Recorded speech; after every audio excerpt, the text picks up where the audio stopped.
You know, some stories are more than just myths. They're basically a masterclass in strategy. Today, we're diving into a classic tale from Journey to the West to break down how the legendary Monkey King wins a totally impossible fight. And get this, he doesn't do it with brute force, but with a brilliant and kind of sneaky playbook. So here's the big question, right? Imagine you're thrown into a high-stakes magical showdown against a famous champion. The only problem? You have absolutely zero magical powers. None. How on earth could you possibly walk away a winner? Well, that's the exact puzzle we're going to solve. All right, so picture this. We're in the Chechi Kingdom and they are desperate. They're in the middle of a horrible drought. Their go-to sorcerer, a Taoist priest named Tiger Strength Immortal, is supposed to summon rain.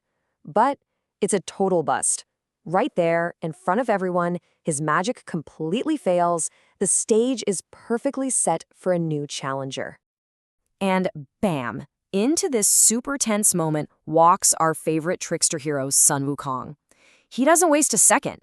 He straight up mocks the failed sorcerer, and then, in this incredibly bold move, he shoves his own master forward to take on the challenge. And this brings us to our challenger.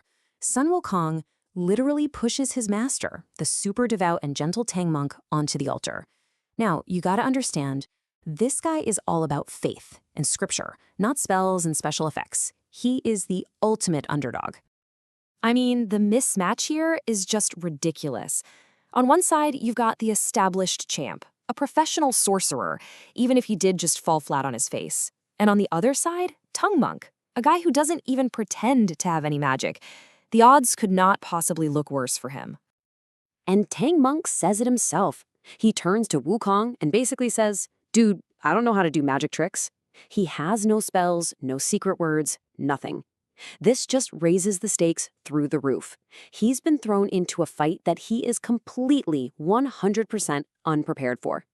But here's the twist. This whole competition isn't really about Tang Monk at all. The real puppet master here is Sun Wukong, who's working from behind the scenes, and he has a secret, two-part plan to pull off an impossible win.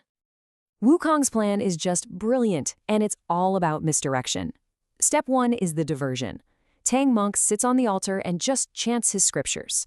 To everyone watching, it looks like a super holy ritual. But step 2? That's where the real magic happens. Hidden from everyone, Wukong himself is secretly ordering around the actual gods of weather. You know, Wukong's instructions to his master couldn't have been any simpler. He pretty much just told him, hey, don't worry about it, your only job is to sit there and chant. So Tang Monk becomes the public face of this whole operation, but he has no idea what's really going on. He's the performance, Wukong is the power. So the pieces are all in place. Tang Monk is up on the altar chanting away like his life depends on it. The stage is set. And now, Wukong is ready to put his secret plan into motion and, well, unleash a storm. Okay, so as the sound of the chanting fills the air, Wukong, totally unseen by anyone, gives the command. Everything that happens next is a direct result of his hidden order.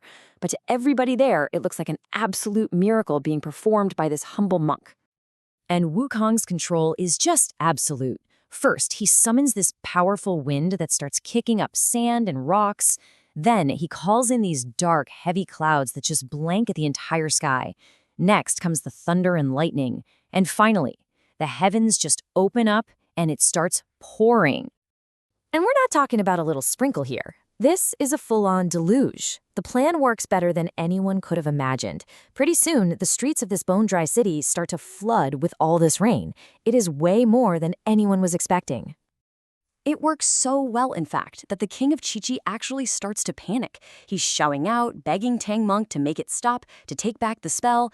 The illusion is so perfect that everyone, even the king, is convinced that Tang Monk is the one in control. And here it is, the checkmate move, the final proof of mastery. The second the king asks, Wukong gives another secret command. And instantly, the crazy rain stops, the clouds part, and the sun comes out. Being able to stop the storm on a dime like that, that's even more impressive than starting it. The victory is total. So, what can we learn from this incredible win? It really wasn't about who had the most raw power. It was about who had the smartest plan. Let's break down exactly what made Wukong's strategy so darn effective.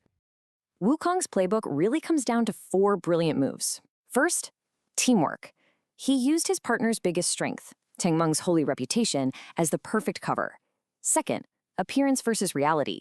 He knew the illusion of a miracle done by a pious monk would be way more powerful than the hidden truth. Third, strategy over spectacle. His opponent was all about flashy tricks that didn't work. Wukong focused on a quiet plan that delivered real results. And finally, absolute control.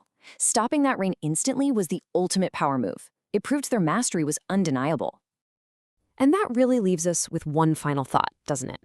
This whole story is about perception versus reality. And it makes you wonder, what's actually more powerful? The big, flashy miracle that everyone sees, or the quiet, invisible cleverness that makes it all possible?